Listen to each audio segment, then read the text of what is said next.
feel. You're hitting the floor and you feel the pumping of the wheel. To find the glory, got to make your life shine. You gotta be working to get the woman and the wine. Keep the beat and get your hands in the air. Shuffle it deep cause it's an African affair. To Buffalo Park and our home at St. George's. We're bringing the silverware back on the gorgeous. That's the way of the warrior. That's the way of the warrior. That's the way of the warrior. That's the everyday warrior.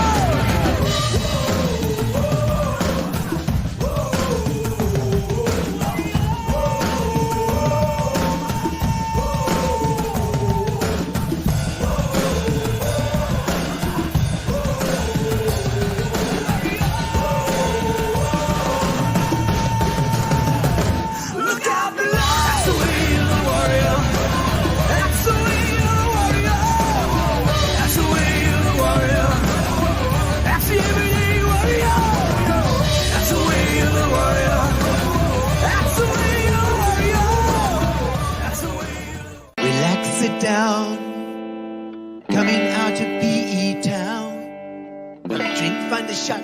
Never mind your liver, get to Gino spot. Gino spot. Get to Gino spot. Gino spot. Have a laugh, have a giggle, and exercise your middle. Have a Gino shot. Gino shot. Get to Gino spot. Gino spot. Get to Gino spot. Gino spot. Have a laugh, have a giggle, and exercise your middle. Get to Gino spot. Gino spot. Ladies and gentlemen, welcome to Center Stage.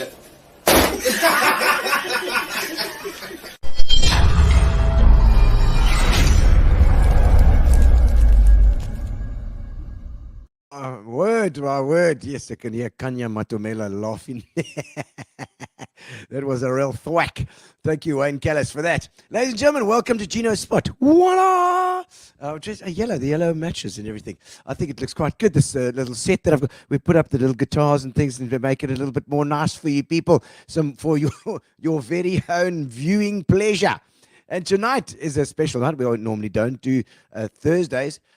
But every now and again, of course, Fires comes in, or Sandy Coffey, or Dean Allen, or Arnold Slubbert, or whoever's going to pop in and do an extra Gino spot on a Thursday, just to keep you guys occupied, and also to bring you some lovely information, some interesting people for you to watch. So thank you, of course, to Spa, in case you didn't notice, with all the Spa everywhere. Our sponsor, Spa, which we are very, very grateful to. Fantastic. And also Fitch and Leeds, of course, have been involved since the beginning too. Also Amobia, our internet, as you can see, our internet service provider as well. So thank you for joining us at Gino Spot tonight. I know it's not the usual Tuesday, but it's a Thursday, and it's going to be great fun because we've got Allan Lamb, and of course Hugh Page is going to pop on as well, which is very cool because he's a good bloody storyteller, you know. So we're going to, of course, Fires is going to be Mike Van Vuuren, our resident fast bowler / fisherman, / Labrador, is going to be taking over from me tonight and doing the interview because he is our cricket guru. And so, of course, always, I must tell you before we go any further that our Center Stage show, 25 years of Center Stage, we are celebrating this year, and that is the songs that rocked our world. As you can see on your screen, myself, Tiago Vital, in order of vision of your very eyes.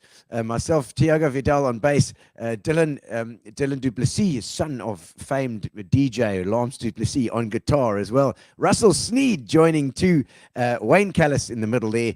Kanya Matamela, who was nastily laughing at me, we're getting hit on the head. And Tuba Miyaki, of course, incredible vocalist, and the gorgeous Tara Jane Stern as well. All of us at the Hellenic Hall. Don't miss out. The Hellenic Hall on from the 25th to the 28th of this very month, and then we're moving off to East London in November as well. We have 2 dates in PE in November too, and then and tickets are selling very fast. So please make sure I think we've almost sold out the one night already, and we've still got another Lord knows how many days to go until we get there as well. It's more than 2 weeks to go still, and we've already nearly sold out one night. So please book your tickets so as not to be disappointed. Everybody's getting out there. They're getting out there to the shows, which is fantastic.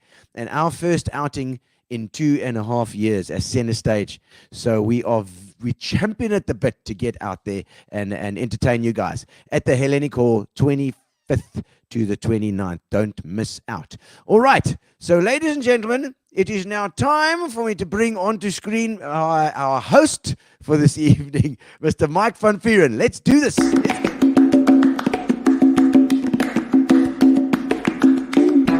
Ooh, welcome to the show.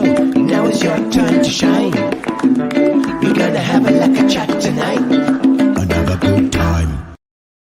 I had to make my voice very deep. Well done, as always, a great intro. Thank you. Wonderful Thanks, to Fires. have Lammy and Pagey with us, and Yes. we've also got a shark expert. I've been sending Lammy all No. these. You know, you just Fires the fisherman is always comes in here, and there was a shark attack at Plet a little while ago, and interesting to see what the hell's going on with this stuff. You know, we were just looking at. I believe that Port St John's is like the hot spot for if you're getting eaten by a shark. I think those are That's more where- Zambesis, though. Zambezi sharks. but Okay. The shark expert can maybe shed some light on Yes, this. on that as well. Yeah, we can talk about that too. But before we go there, Fires, I know that you we had all the guys in from your famed EP cricket team that did so well with Kepi a little while ago, and you're doing a live version of that at the Bridge Street Brewery. So Correct. with who's going to be there? Who's going to Well, I'll tell you what, we've got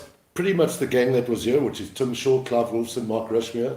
Yeah. Dave Callahan's got a business commitment, so he unfortunately can't be there. We've Callahan. contacted Brett Schultz, Mary Pringle will be there. Okay, fantastic. Let me not leave anybody Yeah, out. yeah. We've asked Kenny McKeown to be along. to come along. Okay, fantastic. So the 26th of October, and then again on the 2nd of November. Okay. And like you said, for your shows, our tickets are also selling quite fast. Excellent. So you got to get them. Yeah, Get and them soon. They can contact the Bridge Street Brewery for tickets. They're 160 rand a pop, and that includes snacks. Okay, let me just pull So these we're mics looking closer forward here.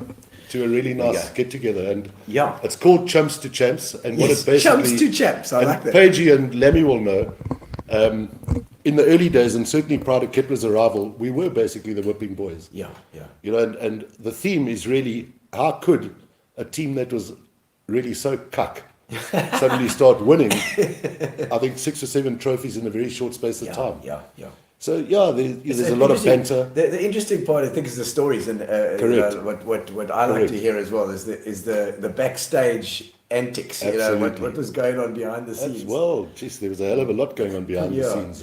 And I'm sure you'll get in there. You'll certainly get a candid explanation because with it not being online and live, it's like always you get into the meat of it. Yeah, very much so. But as Bob Geldof said, buy the tickets. Yes, buy the tickets, Yeah. and you'll have a good time, and We it's going to want be lovely in to- that venue. Yes, I very think much. it's Bridge Street Brewery is great. John, of course, ex-VP Yeah, there as well. yeah, he's head boy. Yeah, is he head boy? Was he Ironically, head boy? his son was also the head boy. Lovely guy. Okay. Yeah, so John's driving it, and obviously we as players are also helping with the punting of the show and so Fantastic. on. So we look forward to a I nice. think it's a nice great evening. idea. I think it's a fantastic idea. So it'll be firing all cylinders live. Well, again, thanks to this show. I mean, this show really cast or planted Net the out, seed. Put So the net thank out you. there. It's a pleasure, an absolute pleasure. Well, Fires, I think it's time for me to leave you here. Where are you off to? Well, I'm just going to watch from backstage for a little bit because I believe The dogs you've are got there. your guys on, and you can chat to your mates. Hugh Page he was on the show a little while back. Yeah. And I was watching from I think he's such a storyteller, absolutely Jeez, brilliant. don't get him onto the jokes. No. Don't get him onto the jokes because I promise you, he won't stop. Oh my word. He used to tell me a joke. If I saw him 4 times a year, he told me the joke 4 times in the year. you're gonna moan at you now. Until eventually I'd say to him, Pagey, it's about the 26th or 7th time I've heard the story. And Pagey, for what it's worth, it was the one about the woman chewing the balls or whatever it was. Jesus, God. I won't even go there. But Don't he's sound like he is a fantastic Yes, storyteller, and absolutely. it's wonderful to have him on board. But maybe what we should do before I go is chat to your chap with about the fishing story, the sharks and the fishing. Is that, Yeah, I think, if I may say, I send the pictures to Lammy and also to Pagey. I know Lammy enjoys fishing as well. Yeah. And what's quite interesting is I was sort of half expecting Lammy to say to me, Yeah. Now, what is going on here? And I mean, I'm not qualified to answer those questions. Yeah. So I thought, let us get a shark expert on here to find out what exactly is going on there. Yes. And I mean, it's absolutely amazing. There have been 2 deaths there recently. Yeah. And there have been some incredible sightings. So, we thought it might be. chat. Yeah, so maybe let's say hello to Lamby and Pagey. Yes. Okay. Well, let's. Shall we bring the two of them on just to say hello quickly? Hello. Alan. Lamby, how are you? Hello, boys. How are you? Nice to see you, my mate. Always good to see you. Never a dull moment with you. I see you still got something in your hand. Yeah. Well, sleep it's with Thursday that. night. No. Cut off time at 10. Curfew. Okay. How are you? How are you, All Lamby? good. All good. Good. Nice to see I you. think winter's starting to come in. So, we're battling down the hatches here. Yeah, is it pretty cold there at the moment? No, it's still quite mild, but the forecast is not so good. Okay, and whilst on the subject of the sharks, how fascinating were those photographs that have been shared on the internet about what's going on at Plet? I can tell you, I'll be sitting in the beach bar. I won't be wandering out. Wow, It's those are unbelievable. And that's incredible about those dolphins. I mean, what were they trying to do? Because a dolphin can attack a shark if they're in a pack, can they? It would appear to be the case, but there you've asked a question. I'm not qualified to answer those questions, so as a consequence, I thought we'd get a shark expert on to do that. So we're going to bring on Bruce. Bruce Noble very shortly, but let's say hello to Pagey. Okay, just a quick one to say hello, Hugh. Hello, Ben. Hello, boys. How's it, boys? How's it? Always good to see you from the northern suburbs. Yeah, thanks. Fires.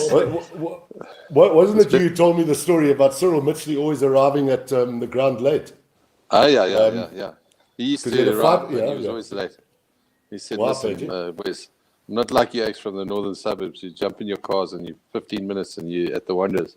He said, I'm from the south. And I had to fight my way here. So that was why he was always late. We got Bruce there. Okay, Lamby and Pagey, we're going to Put you backstage. We'll put you backstage. Yeah, we're going to Lamby bring and Bruce Page. on and chat about these sharks. Yeah, let's have a invite Bruce back here again. Here we go. And he's in Bruce, the car. yo, you're looking good there, my man. How are you? Evening, guys. Can you hear me well enough? Absolutely. What have you got there, George? Yo. We do. My wife and daughter have been fixing up. We've got load shedding, so they've been fixing up a studio for me here. Oh, lovely. Okay. It's working. Bruce, I'm not sure if you can see Lamby, Allan Lamb. I think you said you've met him. Yes, when I was very young at the Wanderers too. Yeah. Jeez, I I hope I didn't teach you to bat.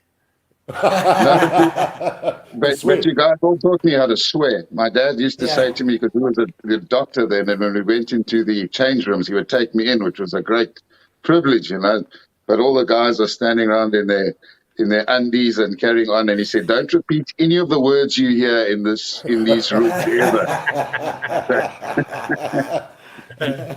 Bruce, as I mentioned to you, well, firstly, in fact, thank you very much for giving us your time. It's great to have you on the show. We're all really fascinated about what's going on in Plet at the moment. Give us some insight as to exactly what's happening there. Okay, so a quick background. Look, we get white sharks year round. They travel from east to west, west to east. But in the summer months, the sightings of white sharks are very infrequent. They're very rare. It's not a common thing. However, around mid-April, we have the seal pups that have at Robberg Peninsula. The seal pups get born in about December. They use a nursery area right in front there, but around mid-April, they get into the ocean proper and they start swimming up and down. By this stage, they've been nurturing on their mothers. They have got a high-fat content, and they're not very worldly wise. So they are quite easy prey for a white shark. So we have what I've observed I've been observing them since about 2004, started documenting them about 2009. But what I've observed is these guys, come in there, and we have only a handful that have adapted to hunting these seals in shallow water. And they use amazing techniques. They go right against the rocks. You can see one here behind me here. He's just cruising along. They go under the foam into the crevices, and they hunt these these young seals. Then come end of October, the date when they leave is varying a little bit, but normally by the end of October they leave. This year, in the last sort of 2 weeks, we've had quite a strange phenomenon. We've got far more white sharks. I did an aerial count by helicopter 2 days ago. And what we saw was an incredibly healthy ocean. I mean, we had dolphins, there were whales, we saw other types of sharks, we saw rays, big fish, small fish, the whole smorgasbord. But we did see 12 white sharks, most of them in the bay, which is, it's not common to have so many here. Now, there can be a few reasons. There is a lot of prey around for them. That's the migration. There's, the seasons have changed. We've got the summer sharks and rays and fish moving down. So there's a lot of prey for them. The whales are having babies. The dolphins are having babies. The water temperature can also play a factor. But I think most importantly in this instance is we've had 2 orca predations in Mossel Bay. Now, their shark population is between 20 and 30 sharks. So the first one was in May. The sharks all left, so they would have come past Plet. Whether they came into the bay or on the outside, I'm sure they did both. And then they would have gone back to Mossel Bay. They arrived back in Mossel Bay 51 days later. And subsequent to that, there was another orca predation. So all these sharks left again. And it's been, I think we're on day 47 or 48. And I believe there might have been 2 sighted yesterday back in Mossel Bay. So there is a chance that these sharks have been displaced from Mossel Bay or another area that we don't even know about and are heading back there. That's why we have more than normal. Wow. Well, Bruce, take Hans Bay, for instance. I read on the internet on the weekend, in between 2010 and 2016, there were apparently 205 average sightings a year. And I think it was 2019 or 2020, there were only 5 sightings. So it almost seems as if False Bay has been cleaned out and they're moving more or in an easterly direction. I mean, but where's this going to stop? And what is it? What impact is it going to have on Plet? Look, they don't seem to be resident here. I think the in my opinion, the key here is that these particular sharks, the handful that come back each year, they've adapted. They've learned how to hunt these seals in shallow water. Off the depths, off Bird Island and PE, where we're seeing, I think, a lot of sharks are moving up to, and where we've got these islands with seals on them, their success rate is about 50%. They're hunting from the deep, and so it would be very, it wouldn't be easy to suddenly use up all your energy for 5% catch rate. So it may be not sustainable to have, to have all of them there. I'm not 100% sure, but it's definitely, that you would think that there'd be far more sharks, but when they come past, the transient sharks, they just seem to hang around in the bay in the winter for 2-3 days and then carry on their way.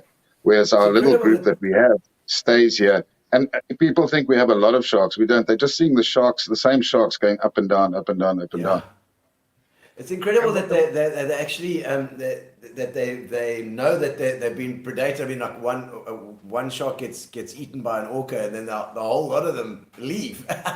It's crazy how this community of sharks kind of works as well. It's fascinating, and Alison Tana is doing amazing work on that orca white shark interaction, and she's every time I chat to her, I just learn so much more. It's amazing. What about the attacks you had in Plet? Wasn't a lady attacked and killed in Plet recently? Yes, we had 2 fatal incidents in the last 3 months.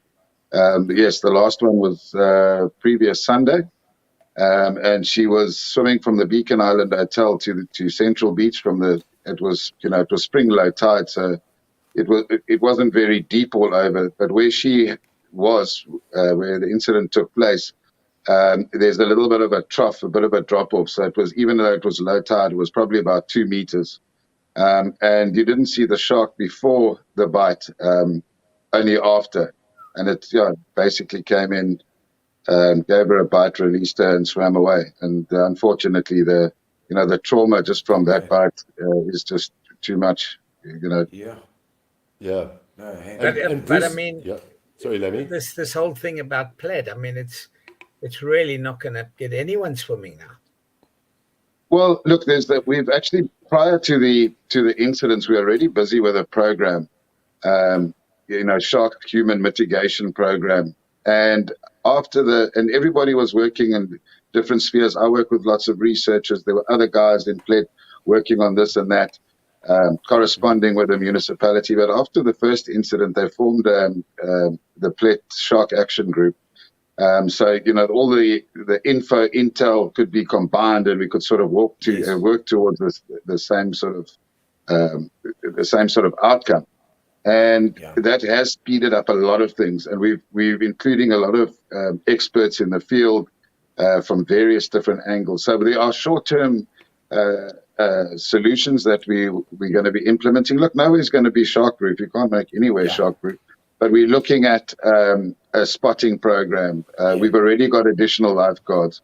We're looking at for the use of perhaps an exclusion barrier, exclusion net. It's not a net like in a tull that kills anything. It's just an exclusion barrier that gets put out in the morning, pulled out in the afternoon. We're looking at that possibly for Central Beach.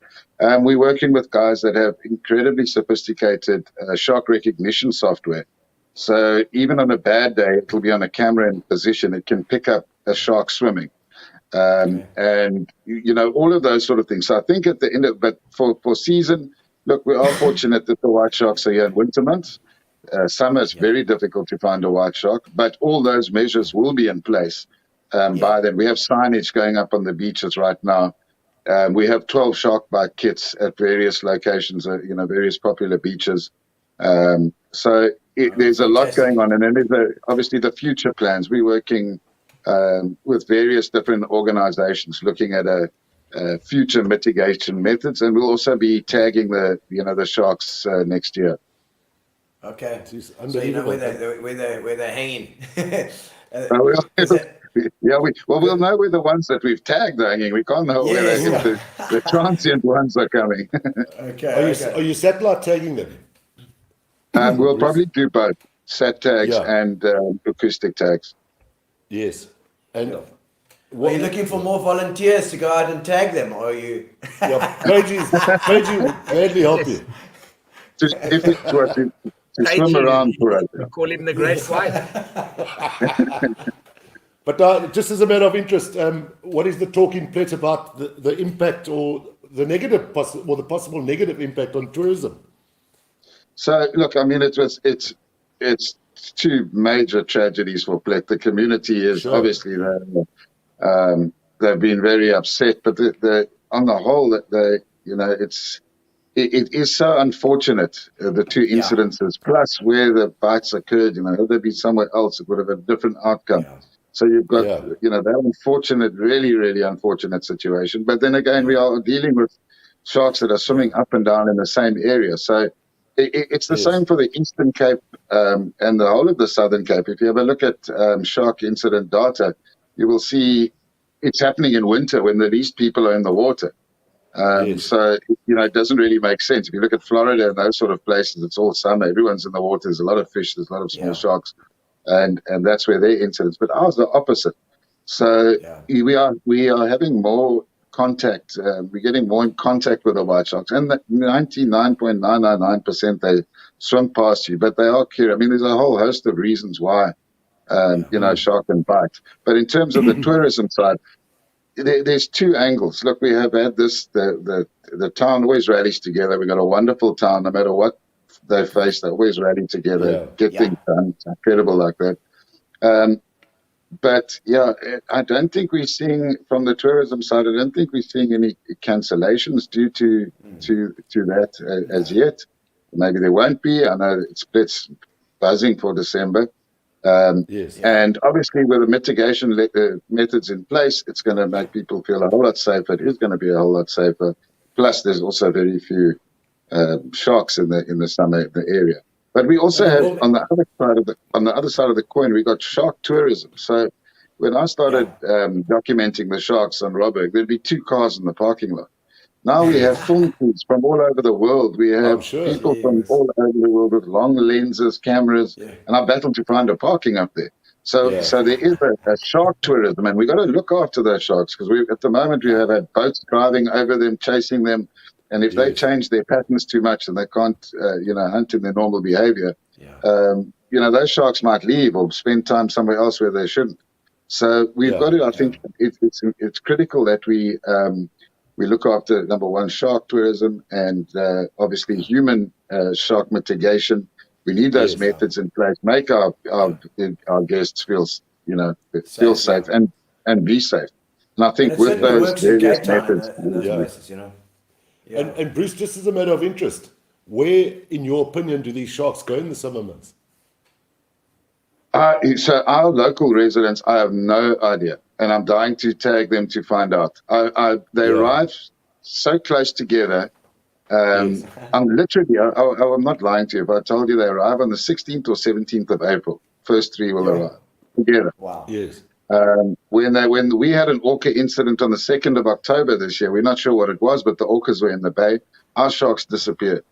45 days later, on the 15th of September, 5 arrived together. So, those sort of things, and we get this from, the info is a little bit anecdotal, but it's from aeroplanes, from guys that spotted them, from 0 sightings to 5 in 1 hour. 5 different sharks. So to me, is going to be incredibly, interesting information. I mean, we're trying to do various ID picks but I don't, none of ours seem to be tagged from anywhere else.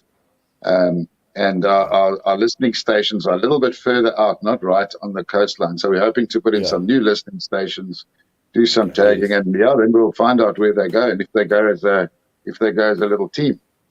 Yeah, lovely. And just lastly, are there people swimming at Plet at the moment in the sea? Are the guys surfing, or is it closed? Look, the beaches are open, but it's up to the lifeguards and everybody that's involved.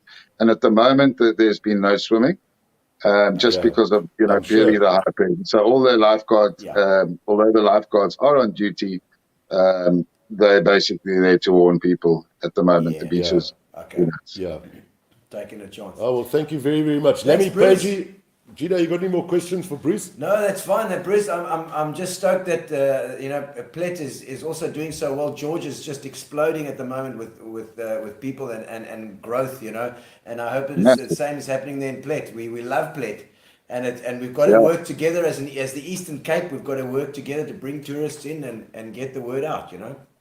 Oh yeah, no, definitely. Yeah, we're seeing a huge semigration type. Since COVID, people moving down, they can work from Plet instead of the hustle and bustle of Joburg and all of that goes with it. So we've got a lot of people moving down here, all age groups at the moment. Magic. And we've got Duncan Brown down there as well. He's got the spa there. We're always doing shows there too. Yes, so he's got a great spa, award-winning spa. Yeah, very much so. I'm coming down at the end of the year, but I will meet you in the Lookout Beach Bar. I don't think I'll be going for a snorkel. I'll give you a ring when I come down. Listen, that swimming pool at the hotel at the Beacon Isle could be quite busy. Perfect, with some binoculars and a nice bottle of Shannon, we'll be fine. Lovely. Bruce, thank you very, very much. Sorry, Gino. No, thank you for having me. Thanks for having me on the show. Cheers, Absolute pleasure. I'll be in touch with you. Okay, there we go. Lamby, well, that answers all the questions. There we go. Yeah, that does. That means dry land for me. That's it. 100%, 100%. So we bring Page in here. I'm gonna. He might be having a sleep Actually, I'm thinking of Lambie's last knock. I can't stay awake. Were you one of the bowlers? No, that was the thing. He made Kepler Vessels look like Viv Richards. Pagey was the only one who bowled with a Labrador. Remember I said to you earlier, the Labrador. Yeah. Jeez, we needed, in Lamby's mind, we need a Labrador to get around there. The stick. Yeah. Just an interesting thing. The song played in the intro was a song written by Gino, was it not? Yeah, well, myself, Gary, and Wayne Callis, we did a song a little while ago for the Warriors. I saw when that. they went Correct. About St. George's. The RPL, yeah. And bringing what a home lovely song. bringing home the cup, you know. So we hoped at that time, but it didn't happen then. Well, you know. interestingly enough, I think, would I be right in saying, Lammy, your last game at St. George's was when you won the Currie Cup in about 82, if I'm not mistaken. Yeah, it could have been. Before you went to No. He doesn't go back that.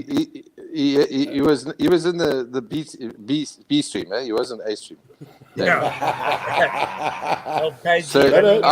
I can remind him. I didn't even play there, but he played there when he came out with and played for Free State. We're talking about St. George's Shall I Park. get the fixture list?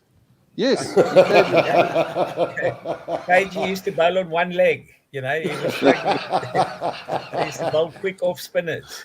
Lemmy, there's no doubt that the two of you are going to have a go at each other tonight. But on a serious note, I'm almost 100% correct in saying Lemmy's last game at St. George's, which is what the song was about, or partly, they walked off there with the Currie Cup. And your last game at St. George's, you walked away there with your tail between your legs. Oh, Pagey. A true story. Well, the Transvaal. I wasn't playing in that game, man. Yes. I was lucky. Pagey, I see that watch you got. Is that a diving watch for you to go down to Plato? I looked at that earlier, Lemmy. That looks like a clock. Where did you get that thing? He's got a I sponsor. looked at it earlier. You need to go to the gym to wear a watch like that. Jeez, that Pagey. Yes. No, that's, I'm gonna put it away. I did it away, man. Jeez. Lemmy, Page's- I know you Page's can't sponsor, tell the man. time, and you, Jesus. Yeah, but Lemmy, how was that Daniel? Was it good? Daniel. Special. But we came the second day. We had sort of winds, gusts of up to 60 mile an hour and pouring rain. I mean, I've never played in conditions like that. But, you know, everyone was in the same boat and it was great fun. But Score? we did get wet. Score? Yeah. Score? How many? Score, yeah. Oh no, we went up from, we were 9 under on the first day, and then we went to 16 under on the second day. So all we needed was 5 points on the third day. And I got to say, I got on the drive on the first tee at Carnoustie, big wind blowing, and I duffed it. I topped it and went straight into the burn, and it went west after that. I just couldn't get my game right. So anyway, we ended up with 18 under and way down the ladder. Way down. In 60 mile winds. Well, that, I mean, on the Tuesday, it was on the Thursday, that's when the winds and the rain came. But then that was the Friday, sorry. And then Saturday was just a really strong wind, no rain. And do you have the same 4-ball throughout, or do you change? No, you have the same pro. So Yeah. you know, I had a Frenchman called Julien Brun, really lovely guy. And, you know, he was 10 under at one stage on Friday. Jesus. And we turned for home on the back 9 into that gale force winds. And he dropped 5 shots and ended up 5 under. But you see, I was a bit lower than him, so I could hit the ball a bit lower. So I managed to keep us going, you know? Yeah. Sorry, Sorry. Page. No, carry on. No. So, I know you're trying to rip him. Paige we shouldn't really be talking about golf because Paige doesn't know much about golf. I've seen him try to play at Port Alfred in that wind. The ball goes past his Was he head. not good? So you know what happens. So we go to Port Alfred. We used to go nearly every year, and I used to catch up with Lamby. And in the end, I try to avoid him because he's actually a pain in the ass. And you know he only needs like 3 or 4 hours sleep a night. He's not he's not normal. No, we know that. Listen, we know that. I'm gonna. Hey, Father Christmas. Okay. Don't worry, carry on. I got a bit of ammunition in here. Anyway, so we decided we used to go. I on holiday. I don't know about you, Gino, but normally when I go to when you're on holiday, us Vardies, and we have that sun. by 10 o'clock, I'm ready to hit the sacker. I've had a big day, especially with Lamby. You go out fishing early in the morning. I mean, he comes past your place at 4:20 to fetch you for fishing. I don't know what that's about. No, and then takes you out to sea. So anyway, Yes, like. Yes, and he feeds the fishes too. So anyway, so we when he doesn't go out to sea, he goes up the river, and he's with a mate of ours called Pete Thompson. I've introduced the two of them years ago. I'm talking 15, 20 years ago, and they go upstream all the time now. And when they can't go out to sea, they go upstream, and we stay on the old part of the river there, the Kawi. And whenever I see their boat coming back, I always ask them for fish, and they never got fish. Never have. So I never got fish. So I told the people that there's a rumor, because there were a couple of guys there, locals, who saw what was going on, and they reckon Lamby and Pete used to find a nice shady spot when it was hot. They didn't even wet a line. They used to fix each other and then come back up. No wonder they had no fish, because they didn't have time. So anyway, we were told, and everyone was laughing at the story because it was at their expense and that. And then we go to Pete Thompson's house one night, a couple of days after this rumor started gathering momentum. And Pete Thompson's missus makes the most amazing snacks of that.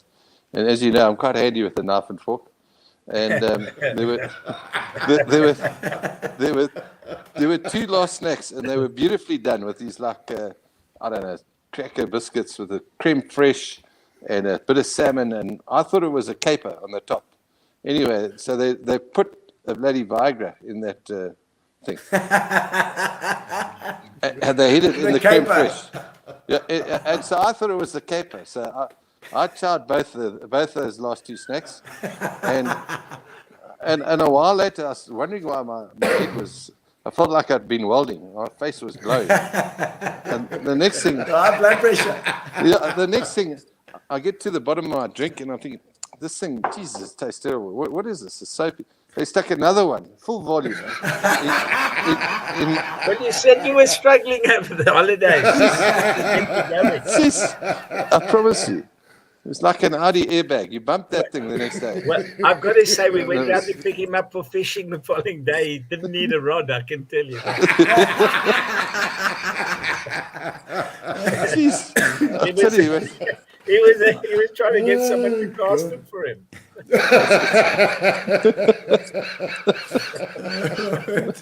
You see, I was trying to get something on the end of the. Yeah, but I got to tell you, we go up the river too. Now they have the annual nude skiing. So all these guys Nude go skiing. and they go down the river, down to the middle, and everyone Young acts like Baywatch.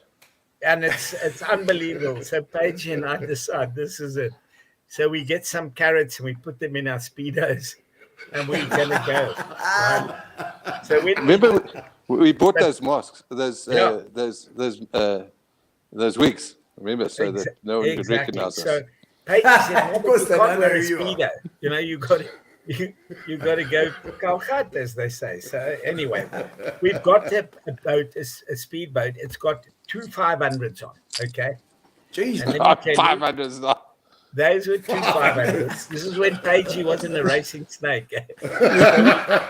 So we hung these cucumbers just down and looked like we were, looking quite good. We had a stocking tied around our waist with this cucumber. From a distance. I got to tell you, that 500 couldn't even pull us out. I promise. I think Pagey was stuck in the mud there, boy, and eventually it whipped me up, and Pagey was still lying in the water. People were going mad with their lenses and that. They thought they'd never seen tripod before. But the funny thing is, we were floating there, waiting for these young oaks to come, because they come. There's 7 skiers behind a boat, all with no kit on, only their red Father Christmas cap. So we're standing there waiting, because we can't. They ski right from the mouth there, virtually, all the way around the caravan park and back. I mean, yeah, they're proper skiers. And Lammy's a good skier, but I'm not so good, eh? But we're waiting for these things. and we got this cucumber in the water. It's floating, and I got this African wig on, which is now starting to slop a bit. And the two of us are laughing. Yeah, so it did Pagey, pull me what out a about- little bit, but not very Pagey, far. what about when you were Father Christmas? So in the marina, you get a Father Christmas, and he comes on this boat, and he gives all the little kids a present, and and then he gets a beer, and he goes to the next house, gets it in the boat, and they're cruising along like that. And Pagey's on the front there, and everyone's Happy Christmas, Father Christmas, and where's my present? And old Pagey's there having a few shots, and he's going around there. Next minute, the boat hits a sandbank. Father Christmas double somersault straight into the water. I've never seen a drowned Father Christmas before, but my God, we had a laugh. Well, I'm just picturing those guys coming at the back of the boat with all flipping stalkers. It must have looked like Howard Hughes's flipping multi-prop boat carrier. But Lamby, have you not sold? What I was Yeah, sorry, Pagey. Carry on. what I was doing was, while we were waiting for them to come, because they take a while, and you can see them coming from.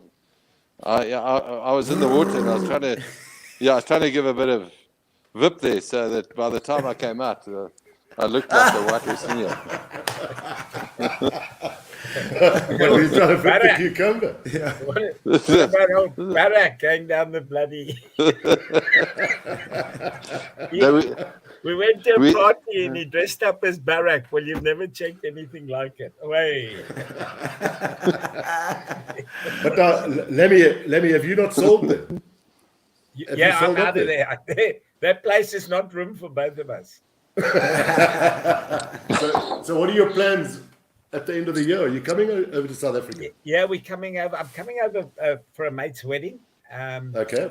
And then from The guy that he fixes upstream there, Pete Thompson. and then we're gonna head down sort of just after Christmas. We're gonna head down towards Cape Town and go to Platt and just stop on the way down, you know. Yeah, they could meet Bruce in the pub there. Yeah, Bruce in the Rather than in the ocean. I tell you what, I've got a story, Alan. The first time I saw you on television, I mean, I was a youngster watching you playing cricket, and I remember I was watching with my dad, and Charles Fortune was doing the commentary, and he said Clive Rice coming into Allan Lamb. And he said, "That's my favourite dish, rice and lamb curry, and curry, Alan Curry." Alan Curry. He actually he said, "No, that's actually my favourite dish." He went off on a tangent talking about rice and lamb. He was The dish a or the wonderful lamb? man. No, he was. Did you guys know him then? Yeah, Yeah, I met him. Yeah, I think Pagey must have been a bit too young. No, I caught the end of him, man. Yeah. As it were. I was telling Gino earlier. In fact, we were talking about Charles Fortune earlier. Yeah. And I was telling Gino the story after the game at the Wanderers, especially. Eric Rowan would come in with his little dog. He'd have a couple of guys with him. And Charles Fortune came in the one evening. And Jeff Cook, for some other reason, had a pair of glasses on like yours, Pagey. And he had no lenses in them. And Charles Fortune said to him, "Bye, Jeff, I didn't know you wore spectacles." And he said, "I don't." His eye, finger in He was his eye. scratching his eye with the glasses. No. But it was an interesting guy. I mean, he always used to go off on a tangent about all sorts of things. And very descriptive the way he did it. I think he was probably from radio, I would imagine. Yeah, he was. Yeah, he was. In He was fact- only radio. Yeah, and in fact, some of those old commentaries are now gradually coming out of the woodwork, and you can find them on the internet and so on. But cricket then and cricket now as well, it's changed so much in terms of those. We lose those little things. The fact that everybody had scuttlebras out on the thing, there was so much smoke. I don't know if you guys must have played through by plumes of smoke.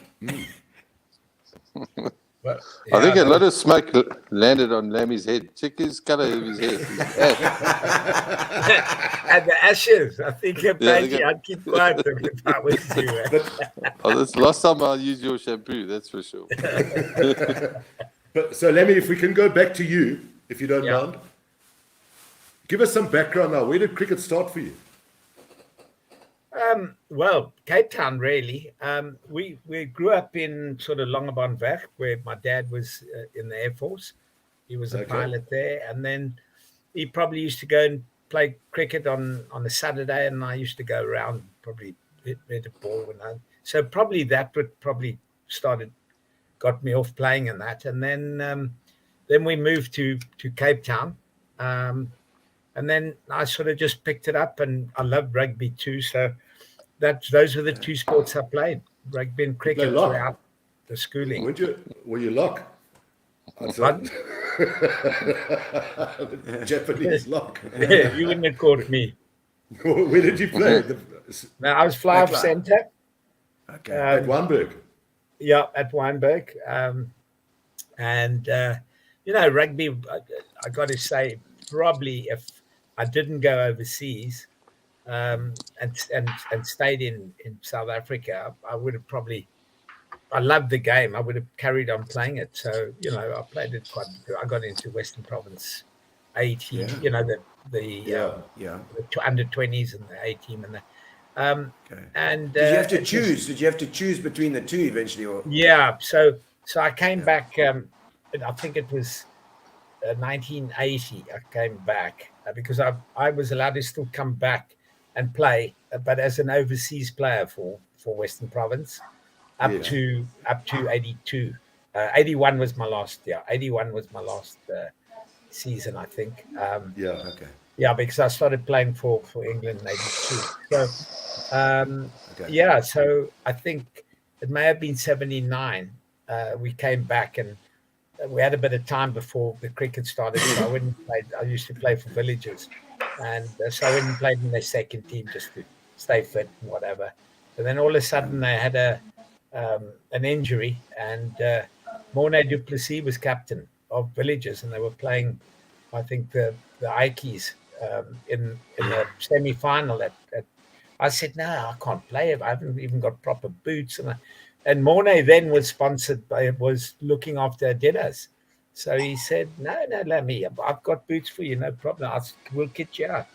Anyway, I ended up playing, and we got absolutely smashed. I mean, we only lost, I think it was 28-22. But, I mean, it was – I've never been in such a physical game in my life. My jersey was half pulled off, raked marks on my back and everything. And I came down and I sat down on the bench, and everyone was sitting there. And I thought, no, this is it. I said, Mornay, thank you very much for the boots. And I put them on the bangers, and I said, I'm out of here, boy. I'm not playing again. So that was my last game. And Lamby, that would have been at a time when Western Province cricket and rugby was really strong. I mean, guys like from a cricket point of view. Yeah, Province had a good side then. And who was playing with you at that time in Province? Garth Leroux, Peter Kirsten. That incredible side. Yeah, Eddie Barlow. Eddie Barlow, Peter Swart, Hilton Ackerman. Ackers, yeah. So, I mean, Dennis Hobson. It's a great side. So they had a fairly good side.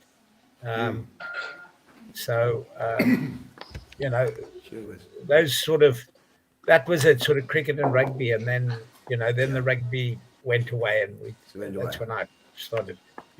And did you find when you focused on that cricket properly? I mean, you sort of started to train and did your thing. It gave you that extra time to focus and get further than you would have if you'd carried on, of course. I think I only came back to keep fit to play the rugby, because I was I was qualifying to play for England. So we would go over and play 6 months in England, then come back. And then at that time, it was sort of professional cricket was sort of trying to develop. It was then the Packer had already started. So Eddie Barlow had come back, and he tried to change the whole thing, and people have got to be paid to play, and that. I think the same thing up when Ricey was up at Transvaal, the same sort of thing was happening. So the money was slowly coming in there. Yeah. Well, that first lot of West Indies guys that came across as well, that was all the Rebels. Yeah, that was really kind of monetizing the whole thing as well, eh? Yeah. Well, And let me know, if I may ask, your move to England, was that obviously your dad was born in England? Yeah, both parents were both Okay. born in London, and Okay. and they came. My dad came over. His dad was well. My dad was background was Irish, and then came over. Okay. He was working as a builder in London, and then Yeah. they immigrated. And they went. We went to Witbank. That's where they had Jesus. the house, and he had a place there. Yeah. And then my dad, I think he was probably late in his schooling or just, and he joined the Air Force. So The Royal Air Force. yeah, became a pilot. Fought in the Second World War and Korea and all that type of stuff. So that was basically, I was lucky enough then to go over, but I had to qualify for 4 years. So from 78 to 82, I had to do my qualification. But it wasn't a done thing that, they're going to pick me because, again, the media were quite anti sort of South African coming over because of apartheid and all that type of stuff. So, we had to sort of say the reason I left was because of apartheid, because I knew I'd never play for South Africa. And I didn't think South Africa would get back in my time. And, I ended up playing against South Africa once in that semi-final at Sydney. The When 22 Mac had to one get ball. 28 off the last ball. Man, were you in that team there? When he walked out, I said to Brian Mack, I said, make sure it's a big one because you need 28, but he wasn't happy, I can tell you that. No, I'm sure. But and when you went overseas in '78, was it straight to Northampton? Yeah, straight in Northampton. Because it's quite strange, Kenny McKeown was telling me a little while ago that although he ended up playing at Essex, he started off in another county and they initially didn't want him. I think, was it Barry Richards or Mark Proctor? One of them also started off at Hampshire. I think it was Procky. He ended up at Gloucester. Yeah, I think he had a trial at Northampton. I don't think they rated him. Amazing. He was Absolutely It just incredible. shows some of those counties had players.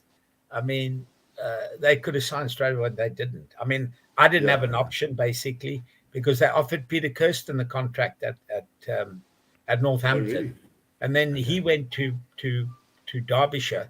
So in 1977, we went over on like a trial and played for Derbyshire seconds and a lot of county seconds and that. And then Must have been chaos there.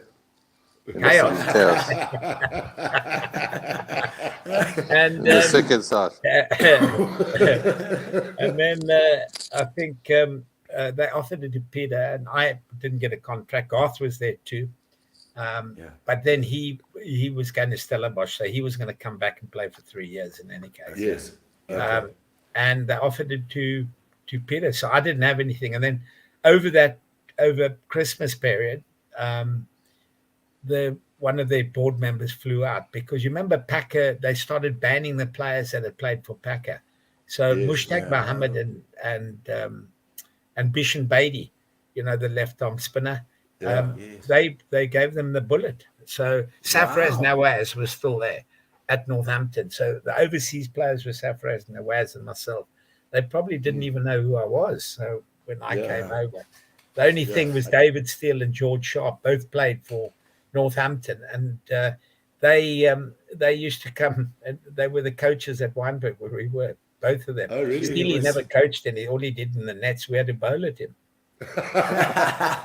and so were they the two guys instrumental in getting you there? No, I said to them, I'd love to come. They said, you got no chance of getting in there. It's too tidied up, and it's very difficult to be a foreign player to come in and play. Yeah. I did remind them about it. Did you go on your own steam? When? When you went to England in '78, or did somebody 77. invite you to? Was '77? Did somebody invite you to Northants? Yeah, Or when did you Eddie go on your Barlow, own? Eddie Barlow arranged for us to go.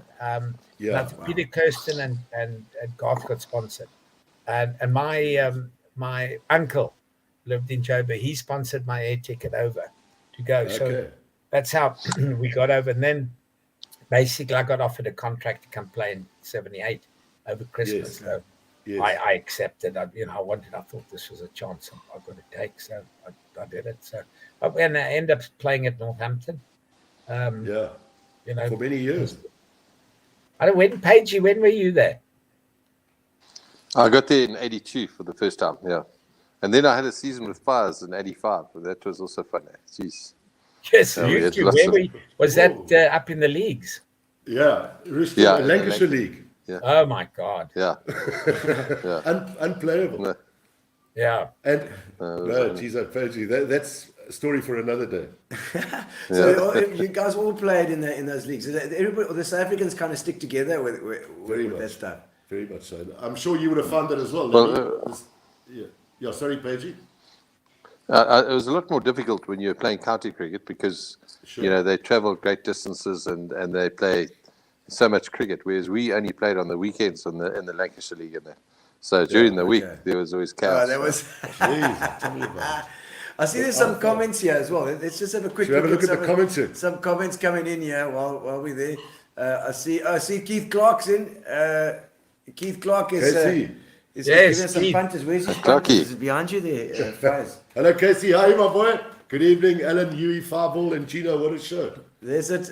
Charles Fortune was the best colour commentator in the business. He described the colours. Is that right? Yeah, and the birds. Yeah. Yes. Brian Surtees. Garth Webster. Very, very true. Garth Webster. Jesus.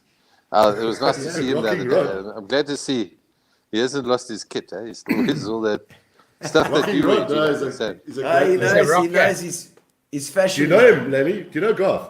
No. I'm I surprised. don't think so. Yeah, do I know you? I may do. But Yeah, no. Look, he's around the country. also soccer as well. He did a bit of soccer and cricket, I think, as well. But he's a fashion guru as well. He's quite a snappy dresser as Absolutely. He used to wear those. That's PE fashion, not. Well, Garth spent a number of years in Joburg, but he used to wear those pointy shoes. And he said he used to say it was the only oak who could get home at night, throw his shoes into the dartboard and jump into bed. Here we got the Sean Pauls. There's Finkel Sean wickets. Paul's there. Correct. See, he was adding Cape Town Stadium to the guide. I'm not sure. I'm not sure what guide. Guide he's talking about. Yeah, I don't know. Maybe Surely he's talking about the Sharks. explain, please. Well, we don't know what. Yes. Sorry, Well, are they not moving? Yeah. They've moved the rugby from Newlands to Cape Town Stadium. Maybe that's what they're talking about. Yeah. Got to, There we go. God says he met Can with... you see the comments? Right. Yeah. Okay, I've got it. We met You'll once never with forget Dutchman. Yeah. The Dutch, talk- that would have been at Greenpoint at that pub. Quite possibly. Go there every Friday. But so, just going back to your cricket, when did you make your debut for Western Province? 72. 72. Wow. Yeah. Jeez, how old were you? I was still at school. Gee whiz. Wow. Yeah. What reminded me about that was Dutchman or Hilton Ackerman. What he didn't tell you is he had his 21st at school. Like most of us.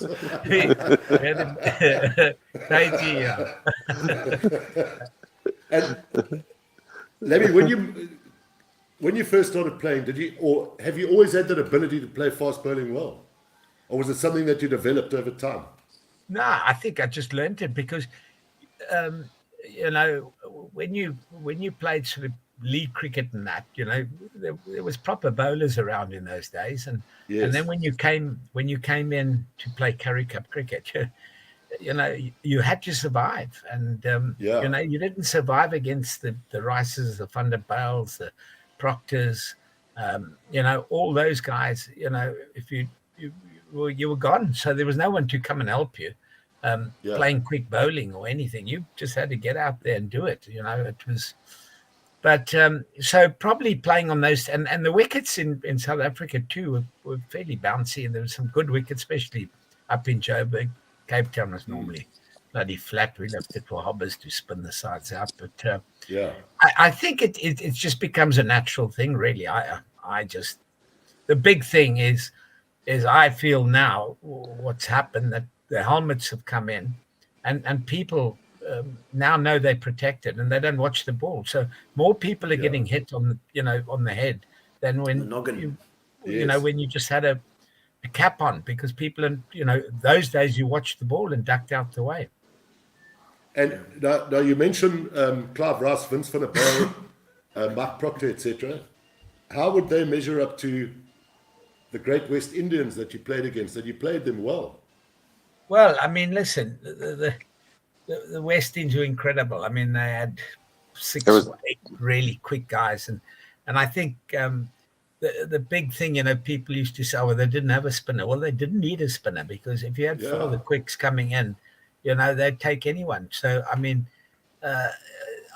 you know, the Aussies came up and they said, oh, well, you know, we would have beaten the West Indies with when they had Shane Warne in and all this type of stuff. When the Aussies had that great side, I said, no chance. I mean, you would first of all have to get some runs against those quicks. And I always remember those Aussies. They were so frightened of playing the West Indies in Perth. They took the Perth test away, and they went to Tasmania and still lost. So, you know, so those Aussies are big talkers, aren't they? Yeah. But you know, I think you've got to put them. I mean, you know, Ricey on his day, quick, Garth LaRue, Procky. I mean, these guys are all up there, you know. So I think I was lucky enough to have played against all the quick bowlers in South Africa. And so when we played against the West Indies, it wasn't such a big occasion. Yes, it was always good to watch from the non-striker's end, and that was probably the safest place to be. But, you know, rotate the strike. I think that's the big thing. And I think this is what's modern cricket now is the way people are playing is you try to rotate the strike and you be positive, because if you're negative and you're defending, your name's on the ball straight away. Yeah. And Lamby, of all the great quick bowlers you played against, who did you fear the most? I thought Patterson was the quickest. We played against him on a fairly dodgy wicket in Sabina Park in Jamaica. And I'll never forget, I was on the non-strikers end and he was running into bowl on a fairly sort of bouncy track, but a little bit uneven. And he bowled a ball to David Gower, who fended it off his nose, and it hit the shoulder of the bat and went over third man for 6. So, you know, that to me, I was quite happy to stay at the other end of the wicket. But that was really quick. But I think their best bowler, and I played a lot against him, and you all know him, he came to play in South Africa, was Malcolm Marshall. He was something else. What made him so good, Lamby? He was a skidder. He had a cricket brain. He could bowl the in-swinger, out-swinger. He just had everything to him. You know, he worked people out, and no, he was a great, and he could bowl as quick as them all. Yeah. And going back to Patrick Patterson, I don't know if you've seen that clip on YouTube. It's very sad what's happened to him. Have you seen that YouTube? Yeah, clip? no, it's very, very sad. Very sad. What's happened to him? He can't remember his cricket career. He's got onto, would it be drugs or liquor or whatever it might be? I would assume drugs. And somebody went in search of him, Pagey, and they found him sitting at what looked like a harbour. And the guy was asking him cricket questions. He said, I don't remember mine. You know, and I mean, he can't be that old. And where did you play against him, Lamby? No, he came. I played his first test match. They had an injury. I think, was it Joel? Someone couldn't play, one of them. And they brought in Patrick Patterson. He must have come down from the Blue Mountains. Jesus. Well, when he arrived, and all we saw when he came was the studs, his big boot used to lift. Yeah, that's right. And then he used to deliver that ball. But that would have been 87, probably around about 88, around there when we were. Yeah, I would say. I remember watching him here in the 90s. Well, you know, we played against the West Indies. I think what must have been 25 times, even more. And I got to tell you, we beat them once, and that was in Jamaica, you know, at Sabina Park, and that's the only time we've come close. Otherwise, the test matches, they were over in 3 days and 4 days. And we used to improve our scuba diving. Gee whiz. Like Page. Yeah, but like Page. He's fishing at Bird Island on day 3. There's some comments there. I see. Remember, Allan Lamb made 3 consecutive centuries against West Indies in '84. Is that right, Alan? Yeah, that was right. Yeah. And he still lost. We didn't win a game. I promise you, those days we didn't win a game. Yes. So, Lamby, what would a normal sort of team talk be prior to a test against the West Indies? Well, we used to get a video out and then have a look what you're like, we did. We didn't even have a coach. No one was coaching us. You make your own arrangements. And we used to, on like a Wednesday evening, boys get together, announce who the team's going to be, sit down and have a dinner, and then Botham and Gower would be sorting out which wine we were going to be drinking. And there was no team talk. We never chatted about the opposition in all my career. Amazing. That's amazing. Yeah. And that's crazy. You captained Kirtley Ambrose. I remember many years ago, you told me a story about Kirtley Ambrose. Was he quite a difficult to handle on the field? Yeah, I mean, I can't believe him now. He's brilliant. He chats and he's on TV and he's on radio and everything. God, when he played for us, he didn't say something. You had to really get it out. He used to bowl with a toothpick in his mouth, run in and he was a good bowler, And great bowler. I said to him, Kirtley, I'd like you to bowl from that end. And he just shook his head. I said, what is the problem? I said, I'm asking if you'd like to bowl from that. Hey, Cappy, man, don't ask me if I'd like to bowl because I don't like bowling. If you tell me, I'll bowl. and that was him, He was unbelievable. But I never forget also what happened was, we have those drug tests. So we've got to go and pee in the bottle and all that. And Kirtley got called up and he goes and does it. And the second one comes, Kirtley gets called up again. And now he is furious. He is now thinking everyone's against him, because he's a quick bowler and he's getting all these wickets. He's on drugs and that. Now Kirtley never, ever touched any drugs of anything. I don't think he even had a tablet or a headache tablet or anything like that. And he got called up on the third. He got called up and I had to say to him, listen, he said, man, that is the last time. If they try to do me again, I'm out of here. I'm going back to the West Indies. And you won't believe it. About 2 weeks, 3 weeks later, can't have to think, Kirtley Ambrose, in. You've got to go and do it. He said, I'm on my way. I'm out of here, gone. So I said, don't worry. Just give me that fucking bottle. And anyway, I went and had a pee in it and brought it back. He could have been tested positive then, I tell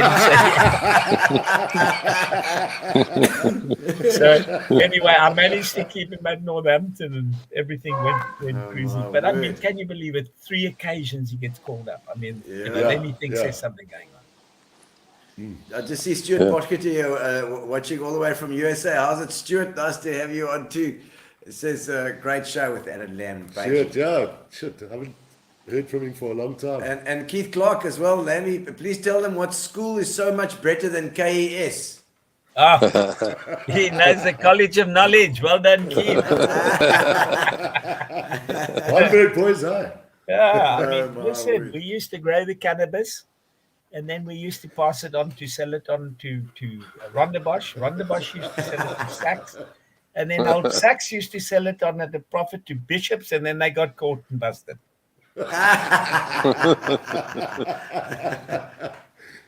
Jeez, but you've been away, Lamby. Bishops, the water polo has taken off there. Sure, actually, I would have been a water polo player too. Well, that's close. That's close to us here in the Eastern Cape, I promise you, I did play water polo. They used to just kick you in the goons all the time. I mean, they were much more gentle on the goons when you play now. And Lenny, going back to captaining England. Would that have been Well, the proudest very- moment of your Well, I career? have a fantastic record. Played 3 and lost 3. Against the West Indies. 100% record. 2 against the West Indies and one against Australia. Jesus. But ultimately, would that be your proudest moment in cricket?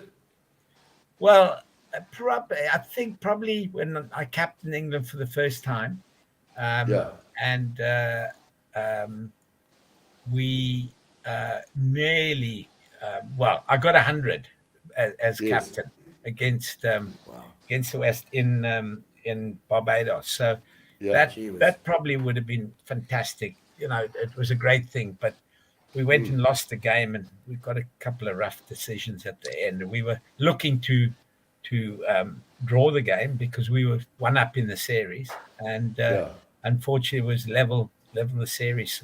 We had a few injuries going into the last one, and they prepared a fairly quick wicket down in Antigua. You know, Robin Smith got hit on the chin, and he was batting with a bust wrist, and there was various guys that taken a serious blow. And was that Bishop? Bishop, Walsh, Ambrose, and who else they had? Goodness, they had another quickie lurking. Could have been Marshall. Yeah. Yes, Marshall. Sorry, Marshall. Yeah. Jesus. But I mean, and Hugh, I don't know if Hugh would have played at the same time. I mean, in the early days, there just weren't. There wasn't the protective gear that you have now. There wasn't that. You know, you guys went out there. It was like a bit of bravado. You know, you go and face a bowler without a helmet. You're like not scared of him. You know, was that the vibe? I mean, no. I just because. You know, when we started, there weren't helmets around, so you just played because that was it. It was only when Kerry Packer, the series started, and I think Hooksy, the late old Hooksy, he had his jaw bust, and they were playing against seriously quick bowlers, and probably the wickets weren't that special because they all drop in wickets, and I think that's changed it. You remember guys were going out. I think Dennis Amos went out with a motorbike helmet, you know. Yes. So, Yes. I mean, even Barry Richards wore a helmet there. Yeah, really. That couldn't have been very comfortable. I mean, there was some serious pace there. I mean, I think it was good watching it. Yeah, absolutely. And then the Chapels came forward and said they should make the pitches shorter, if I remember. Wow, that shows you how stupid they are. And let me know, do you remember that 294 you made against us in Bloemfontein? Yeah. I reckon Hollards nearly went bankrupt that day. Do Well, you remember that? I think on the Wednesday, whatever, we had this cocktail party at the breweries when this was all announced, and all these records were up there. And I said, listen, no one's going to break any of these records. I said, let's just put everything in the pot, and we'll just share it all. You know, and I think that's what happens. I think most sites do it. I think most sites would, yeah. Whatever. Guys, can I interview? Sorry, guys, I'm feeling wheezy. For some reason, I'm going to go and I'm not well. I'm going to have to excuse myself, please, man. Yeah, sorry, no problem. Would you? Yeah. Okay, Yeah, Pagey. Sure, Page. She's a Pagey. He's probably looking at my face. He's gone. No, he was unusually quiet tonight. Yeah, he was. He's got trough coming up. He's been called for dinner. So Shame, correct. no, I hope he's okay. He didn't look too good. No, he didn't, and it's unusually quiet. But where were we? So you decided that everything would go in the pot. Yeah, so we said, I said, none of these records will get broken. And my goodness, the first game, you know, Joe Stratham and myself broke the partnership, the Graham Pollock and Wilmot record, which no one said would ever be broken. Then I broke Ray Gripper's, getting that 294. You know, it just all happened. And then, you know, the catches and but I mean, I never even thought of that would happen. Well, I'll tell you what I remember. What I remember vividly, sorry, Lamby, what I remember vividly about that game was Jabez Stratham came in and Paul Raymond, he nicked Paul Raymond off to Kepler, and Kepler dropped him on 3. And by the end of play, I mean, you must have been close to 200. I think Jabez would have been close to 100. And if you remember, the game was played at the Technicon. Was it the Technicon in Bloem or the No, University at the field? university ground. Yeah, and the small changing room. So we had 2 changing rooms. So we all went into the changing room that Kepler was in. Yeah. And Paul Raymond sat below Kepler on the floor, and he lit a stinky Winston cigarette, a toasted cigarette that was going up Kepler's nose. And Kepler said, well, what have you learned today? And Pira, in that inimitable style of he said, to hold your catches. I don't think he played another game for 3 months. But what had actually happened, and just to fill Gino in, Hollards had put various forms of sponsorship in. And I can't remember the exact detail. There was 10 grand if you made a double 100 or something. Oh, right. 10 grand if you put in 100. No, God, no. It was 100 for, it was, if you broke, it was 100 if you broke the Currie Cup record. It was 50,000 for 100K. 100K. Oh, 100K, wow. yeah. And it was 50K for breaking the partnership, the record Yes. partnership. And then there was, I think, 20K if you got a hat trick, and then you got 10K or 5K if you got three catches or something. Remember, Stephen Jeffries got 9 for. On that, no, you got a 10 for. You got a 10 for. Yeah, and I was the only one who didn't get out. So I said, Beauty, just remember Quite correct. that I've played against you enough. That's quite Think it correct, was Lamby. that. So You were there not was a out. lot of money. They were. I mean, poor Ali Bakri had to go. They were. I don't know how much they lost in the end. I mean, my God, they were. Ali said it'll be about 50,000 or 100,000 sponsorship. They were in for 200 on the first game. Correct. Yeah. In Bloem. And this was a game, if you remember, where Sylvester Clark, who had been shown with respect to the dead, he had been standing on the sideline next to a little caravan drinking cane and coke on the last afternoon. And he was sent out to bat. And the late Rudy Coetsen said to him, would you like guard? He said, no, man, I've been here before. And Rod bowled him that, I think it was the last ball of the innings, and he smashed it out the ground there. Yeah, I think Kepler ran up to Rod and said, listen, he's going to be waiting for a short ball. So, correct, quite correct. Pitch it up. Well, he was on the back foot, but he just pitched it up a little bit too much. And the thing went, and he hit it straight out the ground, a massive 6, and he just walked off. He went and sat down because we just taught him how to drink cane and coke. Jeez, and copious that amounts. was he used to sit there and mainstay. I have 2 bottles before he left the dressing room. Jeez, and just talking about Sly, how did you rate him, Lammy? Was he up there with the rest of them? He was sharp. I think he had a little kink in the arm with that quicker ball. But he used to make he was up there. And tell me now, just digressing, I love the kink in the arm. Yeah. I think he had a little kink in the arm. well, you might. Keith Clark wants to know, what is it like to face Colin Croft? Colin Croft. Crofty. Well, I'll tell you a story about Crofty. Crofty, when they used to have nets for West Indies, Crofty used to come off 17 paces at Viv Richards. And anyway, I mean, bomb them. And then Crofty became a pilot, right? And Viv heard this and they said, listen, I can tell you one thing. When I board that plane and I sit down and I hear, this is your Captain Croft speaking, I'm out of that window as quick as possible. No, he was lethal because he used to go wide of the wicket, really wide, and then slide it in. A little bit like Sylvester, but Sylvester was, wasn't so angled as Crofty. Yes. Okay. Yes. But I mean, he could ping it down too. Properly. No, he's an unbelievable strike rate. And spin bowlers, your most hectic spin bowlers, you weren't in the Shane Warne era. I didn't play.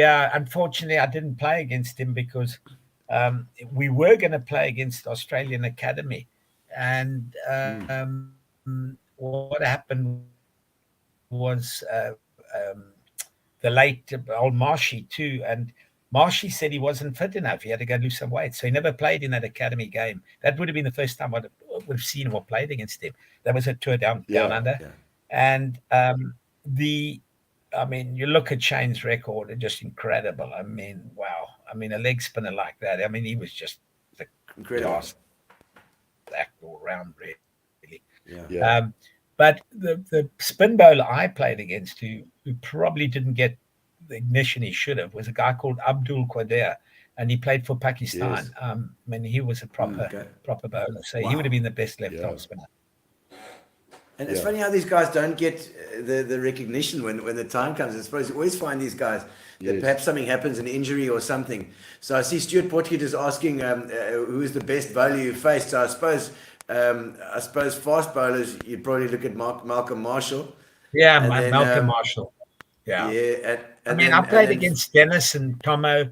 We got Dennis and Tomo towards the end of their career, you know. But I mean, Dennis was incredible. I mean, if you think about Dennis, and then we take great batsmen, and you know, I look at the two best batsmen I ever saw were the two Richards, Viv Richards and Barry Richards. Yes. And Barry, and Barry Richards got 300 in a day against Lilly, Renneberg, Connolly. I mean, and Massey. Unbelievable. I mean, can you believe that? I mean, that is just phenomenal. I mean, and Donald Bradman, I mean, he was the greatest player I'd ever seen, and you know, and the rest of the world never really saw enough of Barry because he was a class act. There's a question for you there. Dean Allen, hello Dino. Talk about Viv Richards. Any stories from Taunton? Nights out with Beefy and company. I'm a Somerset boy now living in PE. Says Many nights out with Beefy. Yeah, tell him a couple of sore heads when we went down to Taunton. Do you see much of Beefy, Lammy? Yeah, he played up in the Daniel. In the Daniel. Yeah. And, how's he doing? He's enjoying him. The body's in not great shape, but he's just Beefy both of them. Yeah, he said he's got to go and have his knee done. His right knee's gone again. So he's a lord now, is he not? Hey, is he not a lord now? He's Lord Botham. Yeah, Lord Botham. Lord Botham now. Good. No, Beefy. He's in good form, to be honest. What a great cricketer! You have obviously great memories of playing with him, Lammy. Yeah, I mean, listen, he was a guy. You know, it was a little bit like, I would say, Eddie Barlow, you know, give me the ball and I'm going to bowl the side out. Or I'm going to go and get 100, you know. That's how they were competitive. That's what all-rounders are like, you know. Yes. And you know, he was a guy who just believed in himself. And he was incredible. But talking about people, I've just finished Oscar Calypsi's book. Gee, and, unbelievable. Just hold on 1 second, guys. Sure. Yeah. I'll be with you. You need a power cable. Power. Power. It's, I just see there's a question for Mikey as well. I see Jonathan Miller's put something up for Fires while you're busy with your cable there. Let's give Fires the mic there. You know Johnny? Jono, the guitarist. Yes. What is that? He used to play that Bob Dylan song, Joker Man. Oh, yes. Beautifully. And every time I saw him, I'd say, would he play, or every time I saw him performing, I'd say, play that song. All right. Yeah, he played it superbly. Jono, nice to hear from you. Sure. Lovely guy. Oh, man. Okay, we're back up and running. We're back. Brilliant. Yeah, you were talking about Beefy. Yes. When you say he was the best all-rounder that you played with against? Yeah, I mean, listen, he made things happen when we played. But, I mean, if you have a look at all-rounders records, Gary Sobers, the guy with the best record is Jacques Callis. Really? Absolutely. Really? But, you know, Jacques used to go and get those big hundreds and then come in and get wickets. But he wasn't a guy that just, you know, came in and turned it around. Where like, you know, Hadley or Imran Khan or these guys used to come in and just change a game. Sobers it's and a that. Big personality as well comes with it, I suppose. Oh God, yeah. That's what sort of made him, you know, who he is and what he does. And I think that's what sort of, you know, they want to show a bit of aggression and say, hey, you know, move over. They come with a bit of kudos behind them, perhaps. You know? It's like, do you think they intimidate the other players? Yeah. You know, interestingly enough, you spoke about Barry Richards getting 300 in a day. That game where you got the 294, if you remember, he got 294, Jabez Stratham got 100, Kepler got 100 in each innings. And it was a 3-day game. One, I think, in the last ball of the day. But I mean, Yeah, to it think was. of all those runs. I mean, all those runs the 294 we got in the day. that's correct. It was unbelievable. All those runs in 3 days. And you still get a result.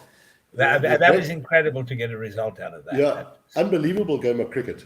And I mean, you guys were in shit. You were 50 for 3, I think, when Jabir walked in. Yeah. I think Alvin Kalicharan played for you. Yeah. Ali bent the rules. We were allowed. Ali, you remember Ali allowed the Free State then to have 3 overseas players. That was myself, Sylvester Clark, and Cali. Yeah, every other province then, could have one. we had Alan Donald. Jeez, a hell of a side. Yeah, Jeez. and what was Corrie. his name? Corrie Van van Zyl. Zyl. Yeah, Quite so correct. It's a hell of a side. Good team. Great side. Yeah.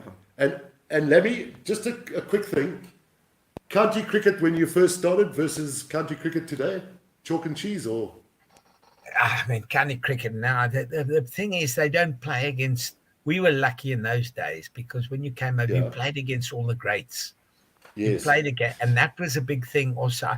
All those players that I played test cricket against, I'd played against them in county cricket because in county cricket, you only had the best players playing, the overseas players. So Barry Richards, Gordon Greenwich down at Hampshire, then, and then you had Viv Richards, Joel Garner, Wayne Daniel down at Middlesex. I mean, Clive Rice and Hadley at Nottingham,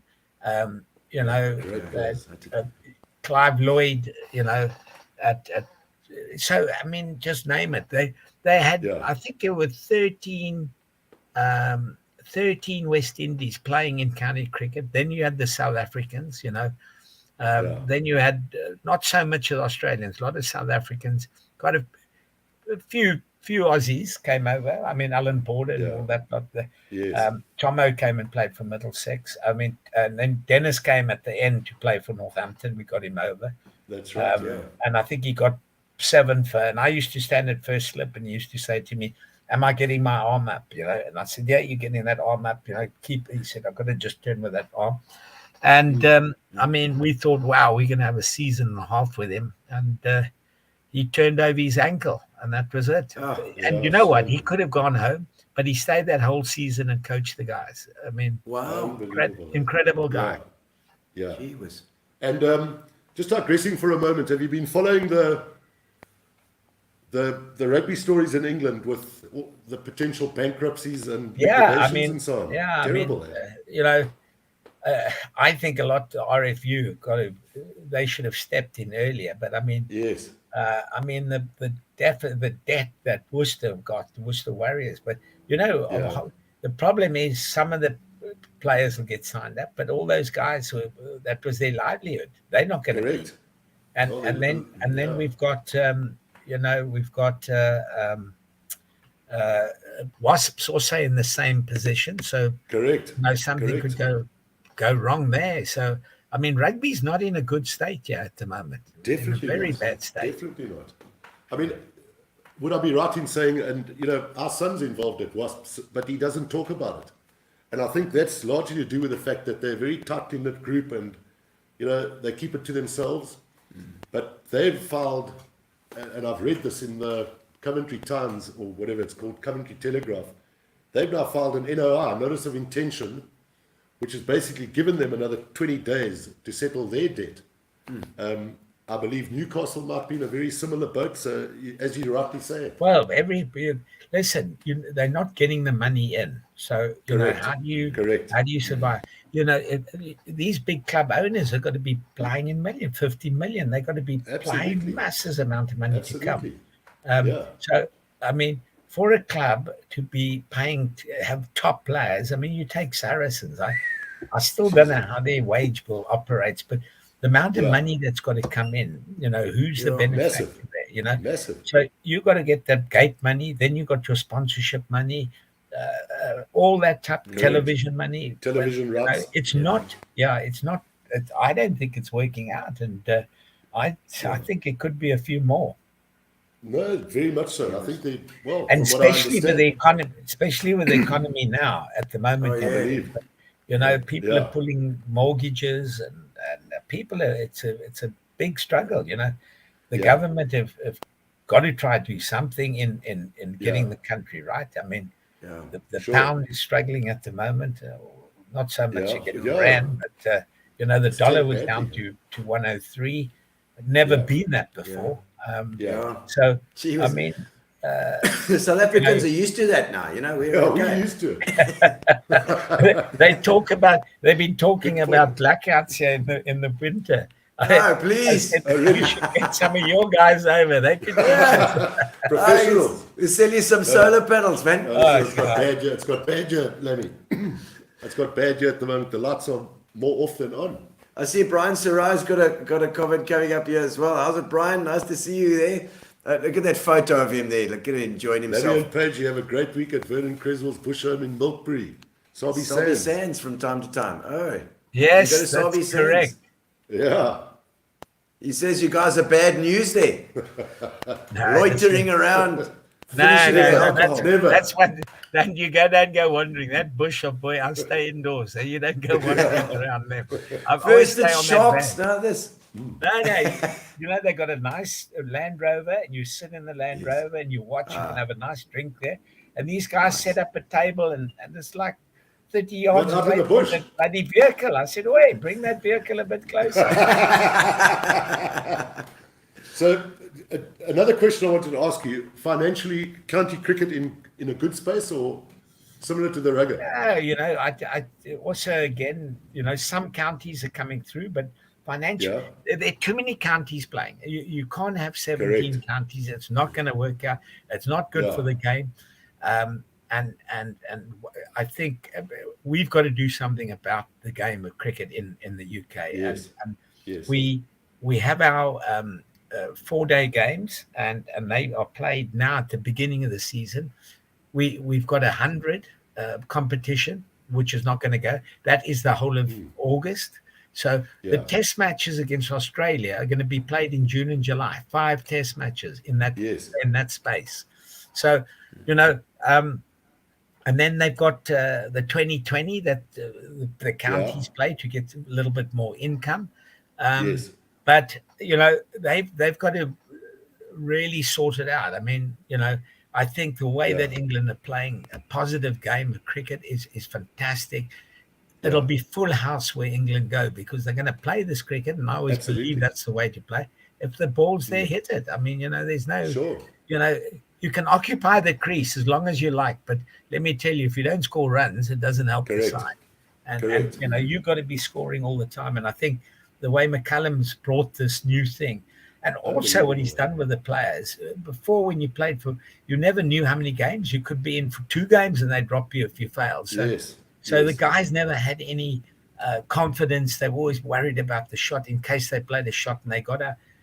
McCallum's gone and said, go and play your way. You play and look to score runs. If you get out, don't worry about it. So, this is what he's doing. So it's created an unbelievable vibe. Speaking to the players, they're loving it, and anything can happen. So, I mean, but of course, you're going to play Australia next year, and they're different bowling lineup. So there's going to be a few hiccups, but it's going to be interesting, and it'll be sold out, and that's what you want.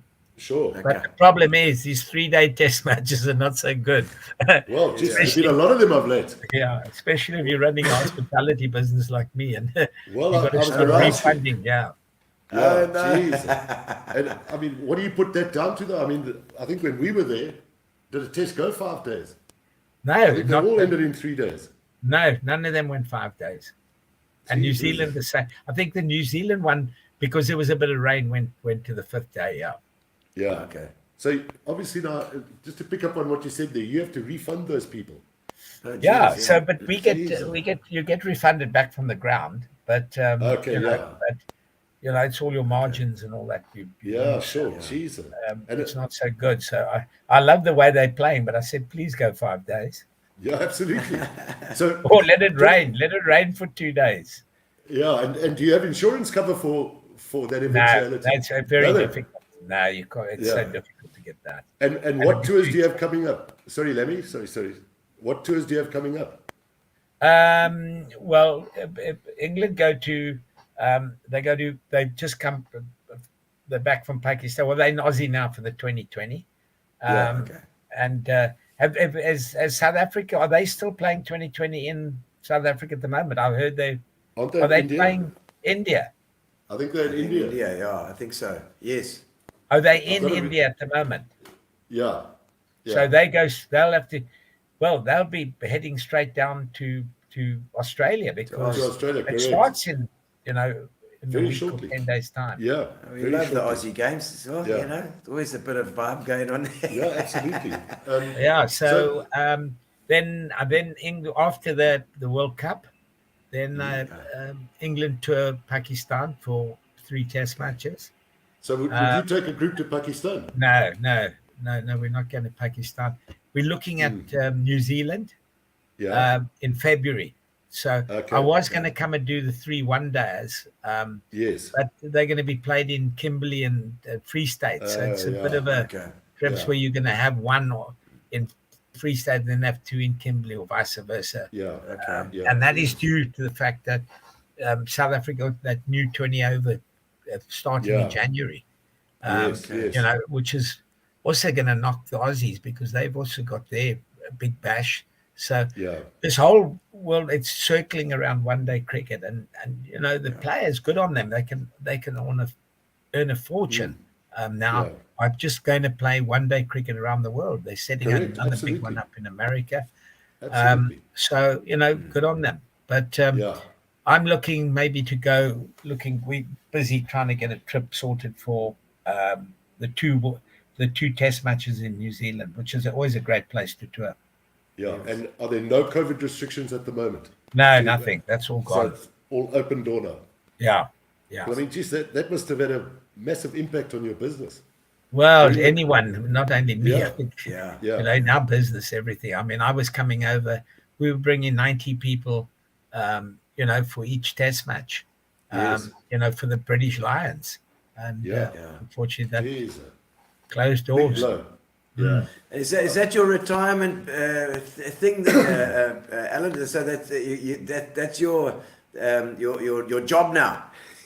Well, yeah, no, I've been doing this. Your No, business. this business I've had, you know, the hospitality and travel business. You've been doing it all the time.